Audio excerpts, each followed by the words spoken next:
Hello, and welcome to the January RIV call on health policy and clinical trials. Today's speakers are Janey Bootle, Senior Manager, Community Screening and Clinical Trial Education, and Turner-Phifer, Senior Director, Health Policy.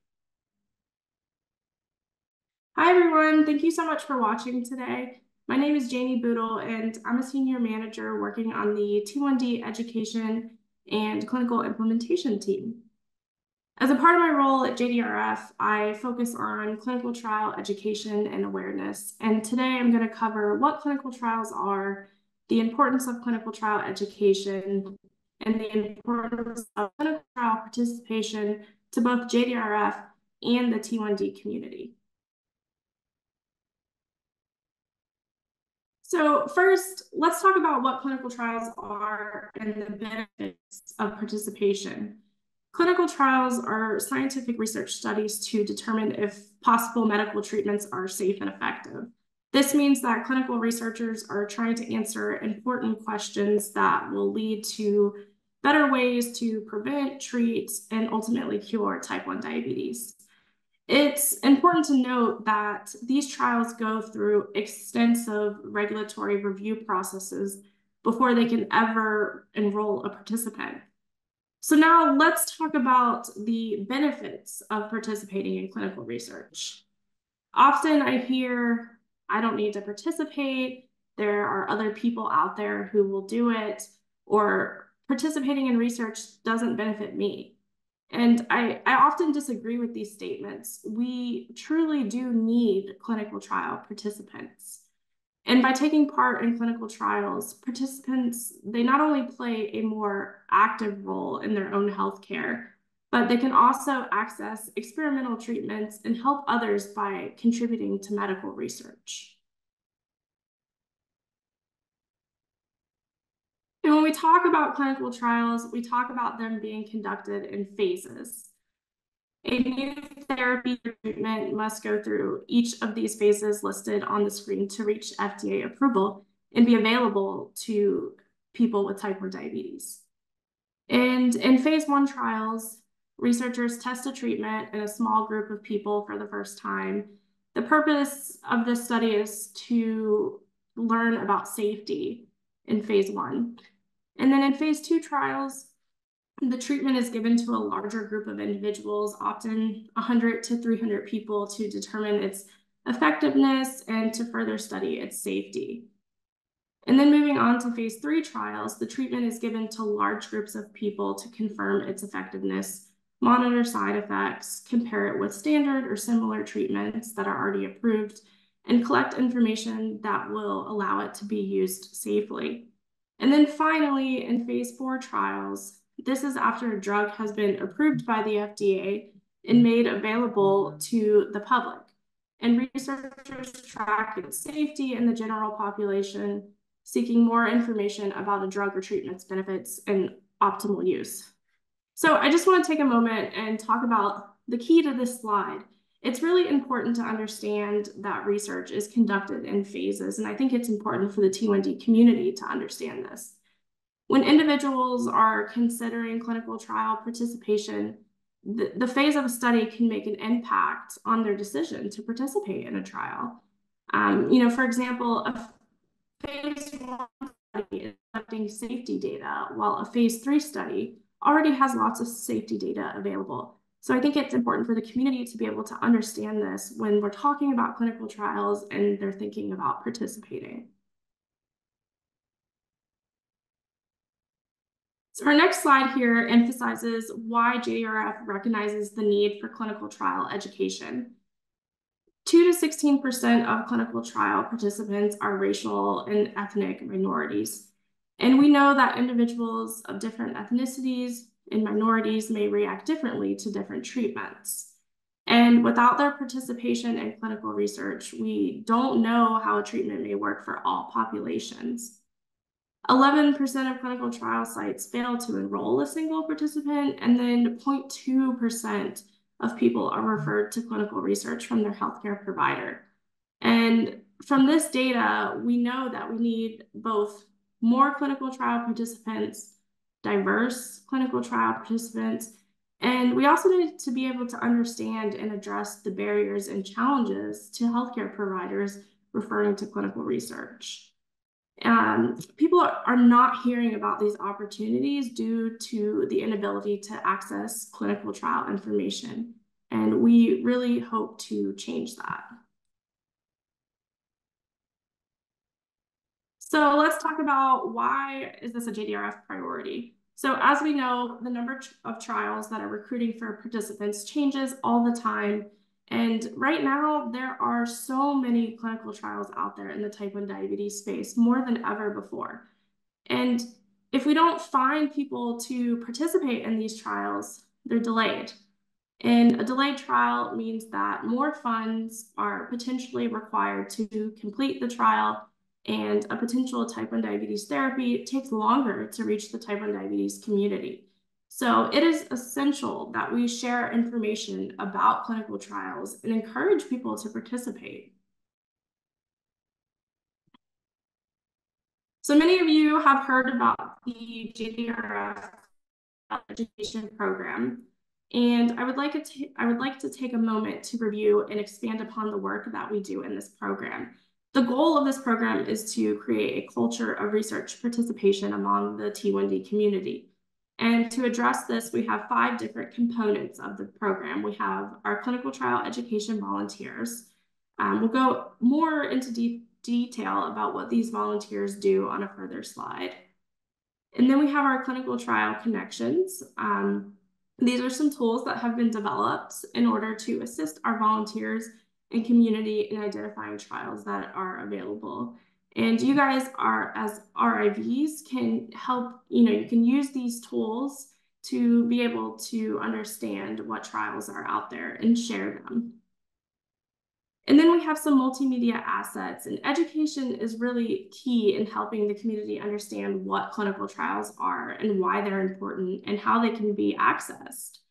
Our team has developed a series of videos and other assets about clinical trials that are being used widely to educate. And then we're doing some evidence-based and best practices. So JDRF is doing some work around what best practices in clinical research are and how the field can work to recruit and retain research participants with a focus on diversity in clinical trials.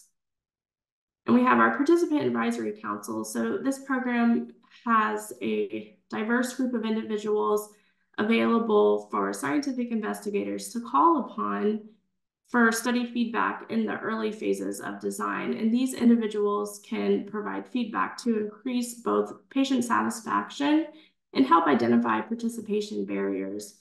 And really the goal is to design studies to increase participation rates and prevent stalls in recruitment. So overall, I just want to emphasize that this program was created to create a culture of research participation in the type 1 diabetes community. And we have so many different resources that I'm going to go over in the next slides. But as RIVs, we're really hoping to ask, for you guys to help us in the type 1 diabetes community to create that culture. So next I want to talk about the clinical trial education volunteers. This is a group of volunteers in each JDRF chapter who work in partnership with chapter staff to educate the T1D community about the importance of clinical trials, how to enroll, and what to inspect. And then inspire the T1D community to learn more about research participation, and then ultimately take that next step and connect individuals and families to local study investigators to participate in a trial. So this slide covers some items that our CTEVs have worked hard over the year to accomplish. They have spent so much time presenting and sharing information about clinical trials at JDRF events, providing clinical trial information in chapter newsletters and blogs, and even building relationships with their local study investigators and coordinators to understand local recruiting trials. So as talked about earlier, diversity in clinical trials is so important. A person's race, ethnicity, and age may affect their response to a treatment. lack of diversity leaves the needs of some populations unaddressed. And the more diverse and representative of the T1D community clinical trials are, the more that everyone will benefit from T1D treatments and cures. So our team is looking at how we can address diversity and inclusion in clinical research. In fiscal year 23, we brought in some experts to educate our volunteers on diversity in clinical trials so that we can better understand. And this year, we're working to form community partnerships to make research more inclusive and reach diverse populations. So the next few slides, we're going to review some of our resources on how you can learn more and find information about clinical trials. So first we have our clinical trials website. So you can visit our clinical trials website at www.jdrf.org/clinical trials. And this is where we describe what clinical trials are and how to access them. And we're super excited to be launching our website in Spanish this quarter so that we can reach some further diverse populations. We also have a map on our website, all of our clinical trial education volunteers by geographic location. And this is a great resource for the JDRF community to access expert individuals about clinical trials. Here we list the volunteers and their contact information so that individuals can reach out to them.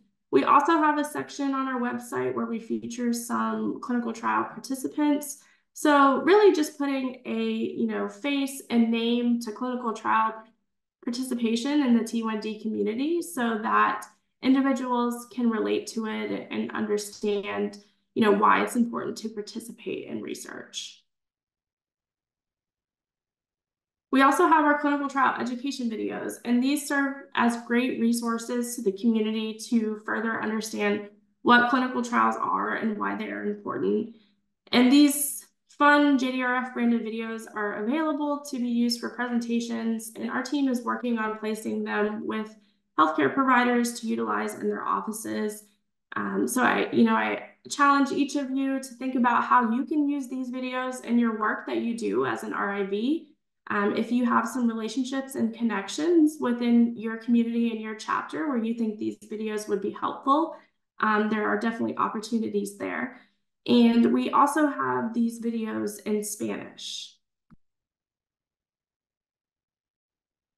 We also have our Clinical Trial Connection tool. So the Clinical Trial Connect tool is another great resource that we have listed on our website.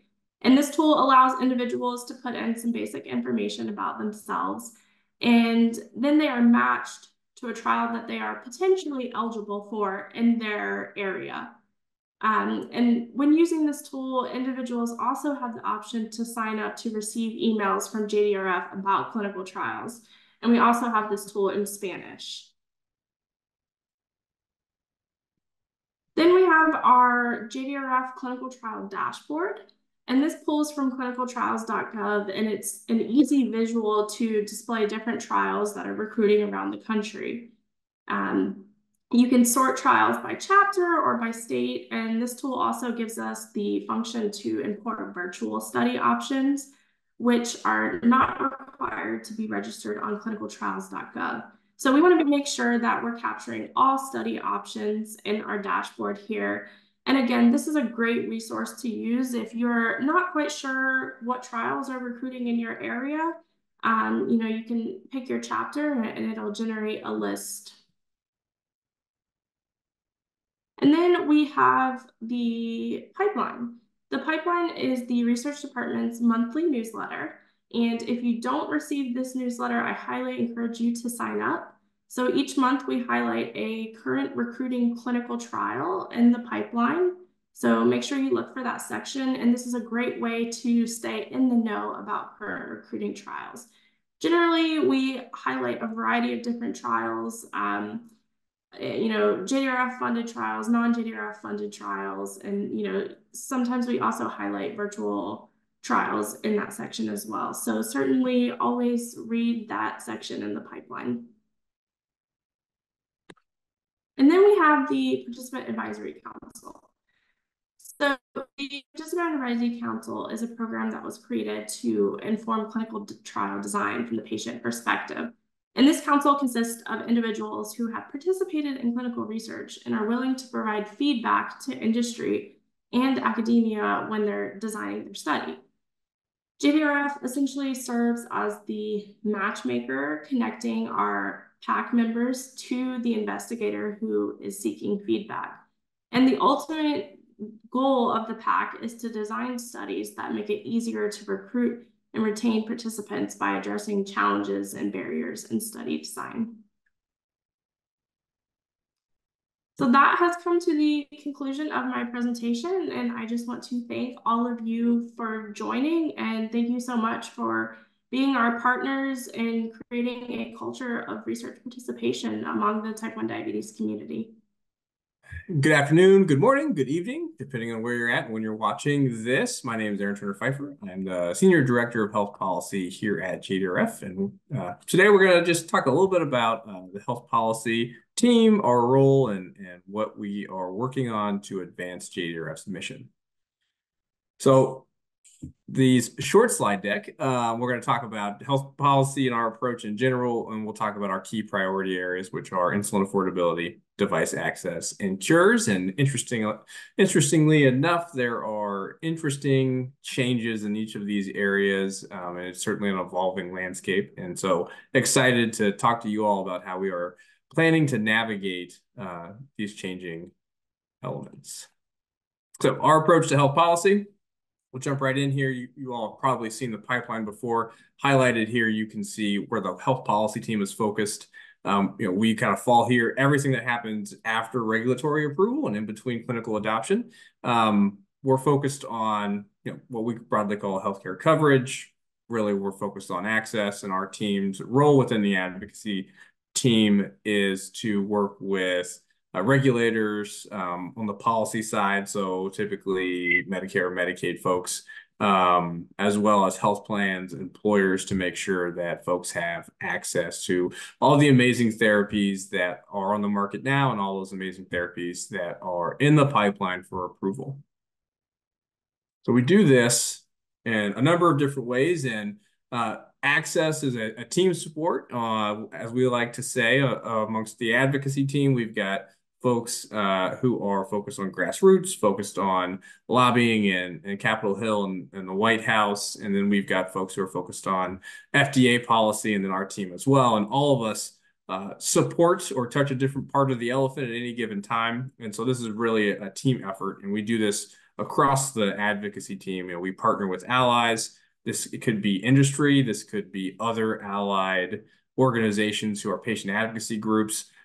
We work with key decision makers. This is across government, employer plans, and health plans, as well as PBMs and manufacturers. And then where appropriate, we work with our grassroots volunteers. I know we all think of them as going up to the Hill and doing great work with our policymakers, but our grassroots volunteers are also amazing at advocating directly to health plans and employers as well. And we've been successful in the past getting major policy changes from major health plans that have benefited the type 1 community. And the last here thing I'll mention is, we are a resource for the type 1 community, particularly the policy team, not just the staff and our expertise, but also the documents and resources that we create are meant to provide information and advice to the broader community. And so one example of this is the health insurance guide. Here you can see a list of all the different categories of information that we support, provide support and expertise on. I'm very proud that we've recently added additional guidance on the Medicaid space. We know that is an important, and there are a number of different unique rules and challenges in that space. So very excited that in the recent years, we're able to add some information for folks who are getting access to coverage via Medicaid. This is a tremendous resource for our folks in the field and staff to share externally with folks. This is on our website, relatively easy to find. Pointing folks here, I think, is what we often do this time of year, and the end of the year, new year, as folks are navigating maybe new health plans that they've migrated to for the first time, or perhaps they have some changes in their plan and they're wondering exactly how to navigate and prepare for this plan year. And so this is a tremendous resource. We keep it current, and so the team does a great job of going through and making sure information it doesn't get dated and it's current with what's happening with policy changes as they occur. So again, this is a tremendous resource. We're very proud of this. It's very useful. We encourage folks to broadly share this to everyone who might be able to benefit from this. And so before we jump here into the weeds a little bit, I just want to take a step back and talk about how we define access. And we've done that for a number of years now by defining it as coverage, affordability, and choice. Coverage being, the most effective and efficient way for folks to get access to the care, therapy, and devices that they need is through insurance coverage. So we're focused on making sure that both government and commercial insurance programs cover the broad swath of care required for people living with type 1 diabetes, all drugs and devices on the market that are indicated for type 1 diabetes as well. In terms of affordability, we define affordability as at the individual level. So everyone, regardless of their insurance status, should have affordable access, affordable to them, to the care devices and drugs that they require, not just to live, but those things that give them the best quality of life and that work best for them at that time. And then choice here is the third leg of the stool. And we define this as the freedom to choose, again, the physicians, the care team, the devices, and the drugs that work best for you, the person living with type 1 diabetes at that point in time. And as an example of this, freedom to choose a device based off of certain types of alarms that you feel are most beneficial to you and your family at that point in time. These are all part of our efforts to make sure that folks have care that they need when they need it and can afford it at that point in time. And so that's how we've defined access. You'll hear us talk about access. You'll hear me talk the rest of this presentation about access, but I wanted to frame kind of these three pillars of how we define and how we engage in advocacy around on the policy side. So I want to kind of big picture frame undercurrent that is happening right now in a number of different areas that are important, not just to JDRF, but to folks living with type 1. And that is, there are a number of changing dynamics, many for the good, that are occurring right now, both on the clinical setting, certainly on the insurance side, and a broader market side as well. And so a lot of this is a result of work that JDRF has done from a research setting. It's a lot of hard work from volunteers from an advocacy perspective, but we're seeing things change. And with this change comes some uncertainty, but with this change also comes an opportunity for us to shape, I think, a better reality for folks living with type 1. And so we're going to talk through these three buckets of focus areas that I've already mentioned. But you're going to hear me highlight this, but I wanted to really frame this is that it's very exciting. But there's a lot of work on our side to both track and then prepare for what these new realities are going to look like based off of some of these changing dynamics. So let's start with insulin affordability. I've been here at JDRF now for 3 years. I don't think a day has gone by where we haven't been working on, talking about insulin affordability. So it's been a top priority for JDRF. It's been a top priority for us on the advocacy team. And our work has focused on a couple of key areas in terms of solutions. We focused on out-of-pocket costs, how to keep those low and predictable. We focused on improving health plan benefit design. There are things that would be effective in law to be changed, but there are things that could happen next day if employers and health plans chose to make these changes. And so we've spent a good amount of time focused here on health plan benefit design. And then one of the systemic problems that we've identified is the rebate system driving higher prices. And so we've been focused on, and really at the congressional and federal level with policymakers, how do we get systemic changes in place, locked in place to end, the distorted rebate system and the effect that's been having on insulin prices. So how we've engaged, we've been talking to literally anyone and everyone about this issue, testifying before Congress, bringing volunteers to Capitol Hill to just share their experiences, what it's like to go through needing a drug to live, what it means if you can't afford that drug, and the challenges and decisions that families are facing with increasing insulin prices. And so we've been directly advocating the federal government for systemic changes. We've been directly engaging everyone who has played a role in this process over the last couple of decades. That includes health plans, employers, insulin manufacturers, not listed here, but one of the other key groups are pharmacy benefit managers, encouraging everyone who has the ability to provide some solution to this problem to take action. So here I want to highlight, you all hopefully have already heard of Civica. As we've been doing this, as we've been advocating for systemic changes and efforts by health plans and employers and others, we've also decided not to wait, right? And so we've, as an organization, invested with many other leading national partners in Civica. Civica is a not-for-profit manufacturer. They're going to manufacture insulin here, planning to file the first of what will be 3 biosimilar insulins with the FDA this year. And this will be sold at $30 per vial and no more than $55 per box of pens, and will be, at the time it was announced, 90% cheaper than their reference products. And we are excited about this because Civica represents low-cost, affordable insulin for everyone, regardless of insurance status.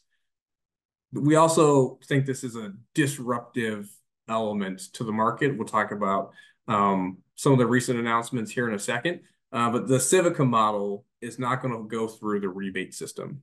And so we not only, with Civica, have an opportunity to provide and support low-cost insulin being available to folks living with diabetes, but we also have the opportunity to disrupt a broken system. And so we're very excited about the Civica effort, and can't wait for these 3 initial biosimilars to hit the market.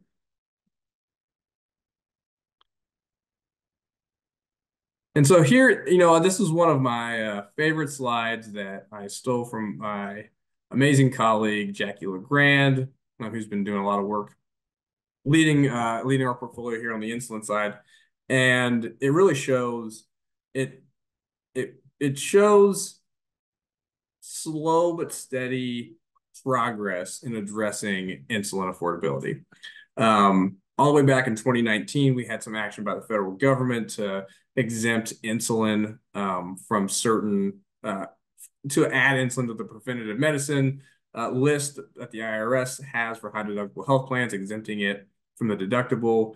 We saw some activity by the branded manufacturers to address some cost concerns. The first real progress and indication that our public outcry and advocacy over these years was starting to get the attention of policymakers, who were starting to get the attention of other key decision makers.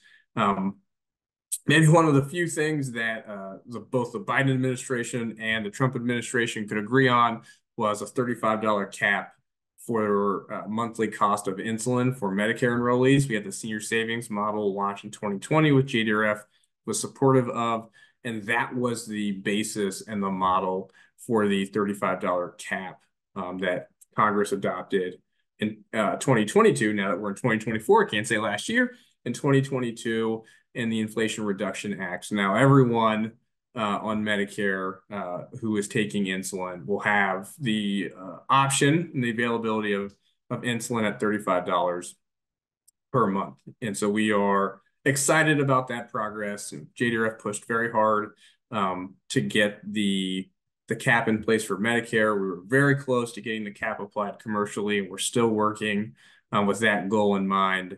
but a tremendous, I think, sign of progress we've made. We had United Healthcare, which is kind of the marquee among many other different health plans that have taken steps on their own to cap out-of-pocket costs on insulin. CVS a couple of years ago came out with their own data showing what we all know to be true, which doesn't make any sense to charge people who rely on insulin to live. Doesn't make any sense to charge them money out of pocket for that. Turns out they'll take it if they can afford it. And so we're starting to see good progress now amongst United Healthcare and other major health plans to cap out-of-pocket costs for insulin.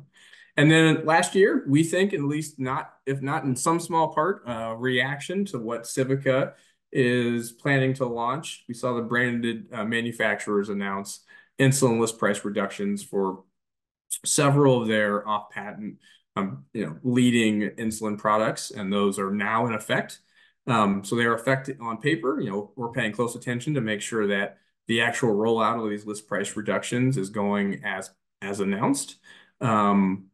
But I think this encapsulates, there's still more work to be done. I don't want this to infer that there's not more work to be done. But I think this is a good opportunity to take a step back and just reflect on how much work JDRF organizationally and the broader community has put in to getting action and progress in this space. We have seen action and activity, and we're hopeful that this momentum will continue.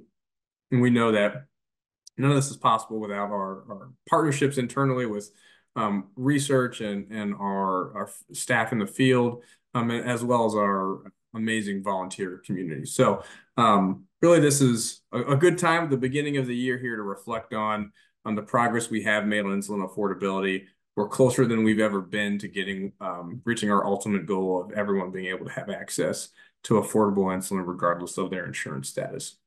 So to frame this is a good time. We don't spend a lot of time celebrating here our small victories. So I want to just hone in and spend some time here on this.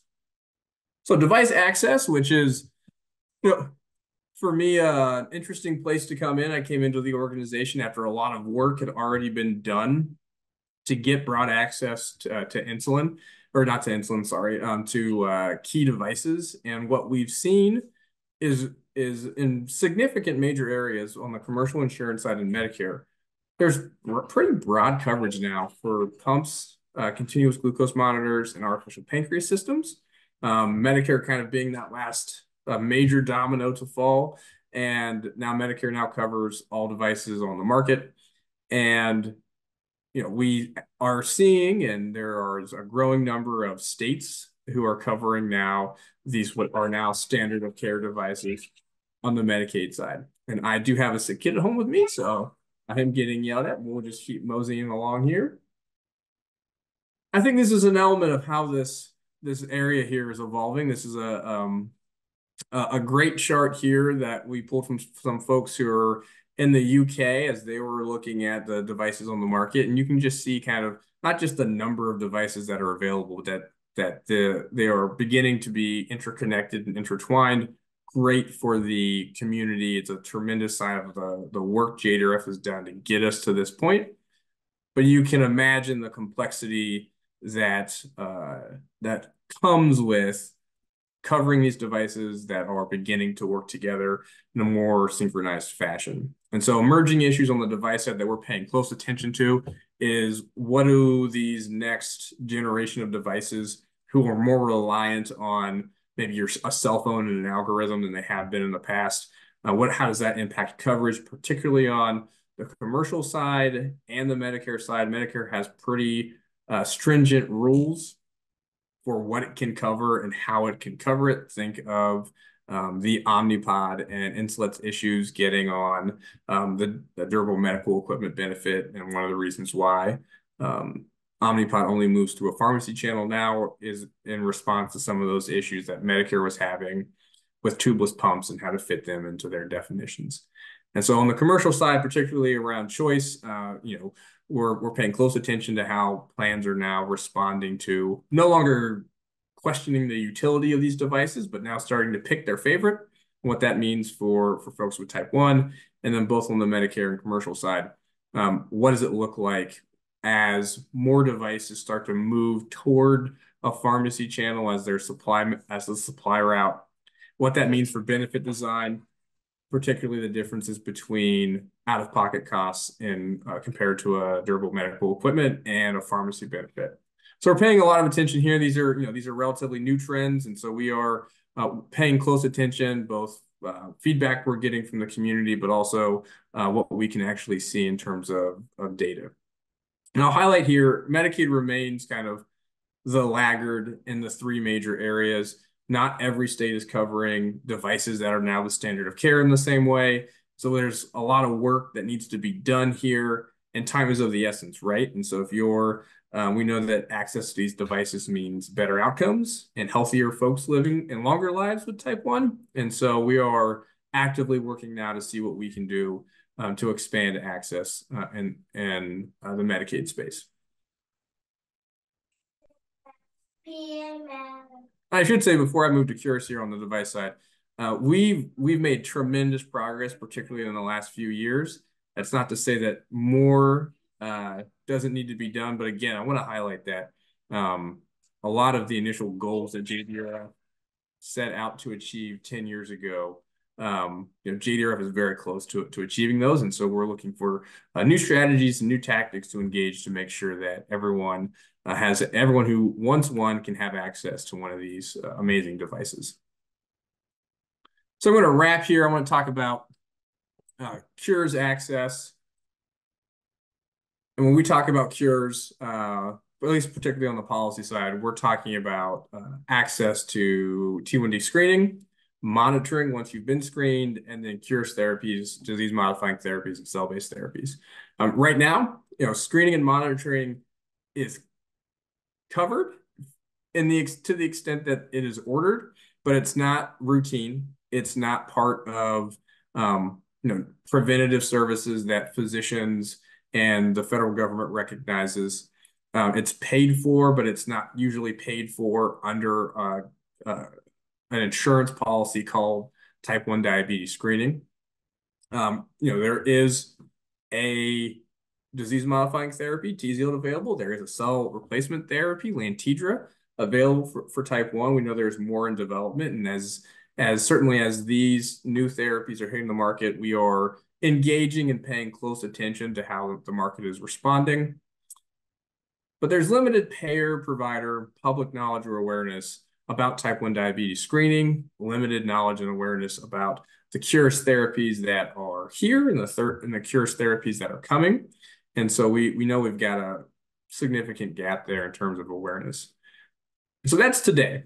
Where we want to be in the future is we want to have elevated knowledge across the general population and certainly across providers of type 1 diabetes screening and the cures therapies that by that point will be here.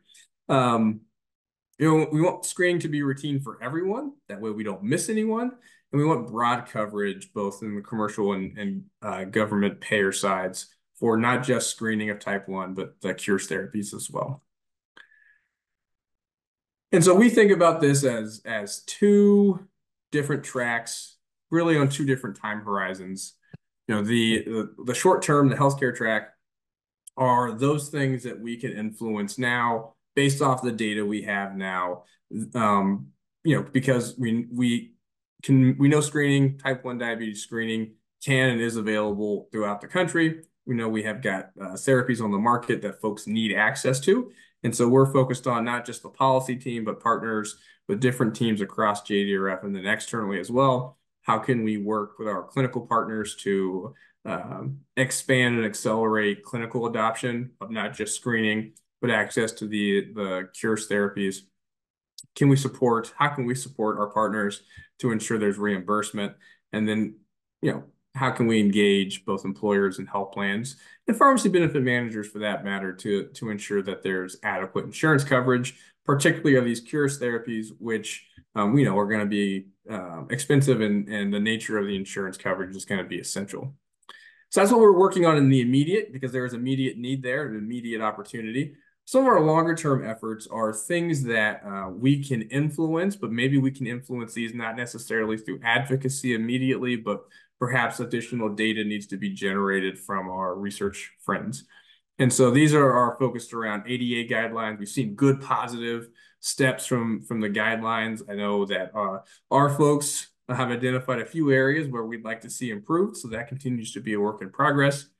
And then the Pediatrics Academy and then the United States Preventative Services Task Force. These are two. One is run by the Pediatrics Association. The other is a government task force. Both are very influential on the types of services that are covered by insurance and that are routine for physician visits. And so we're actively looking at now what additional data may be required to ensure that both of these organizations recognize type 1 diabetes screening, which will be key to future cures therapies. Excuse me. So these are moving in two different tracks, but it's important for us organizationally to be thinking both about the immediate needs, but also how can we build over the long term a system that's going to work for folks who are living with type 1 diabetes today and who will be diagnosed with type 1 diabetes in the future. So I want to zoom in here and talk for a second about Tzield as kind of a case study of what we're doing and how we're doing it. Tzield was approved in November of 2022, and we've been actively monitoring the adoption of both, not just from a system perspective, but how health plans have been responding. We've been working directly with the clinical community to better understand screening, accelerate that awareness and the ability for folks to screen for type 1.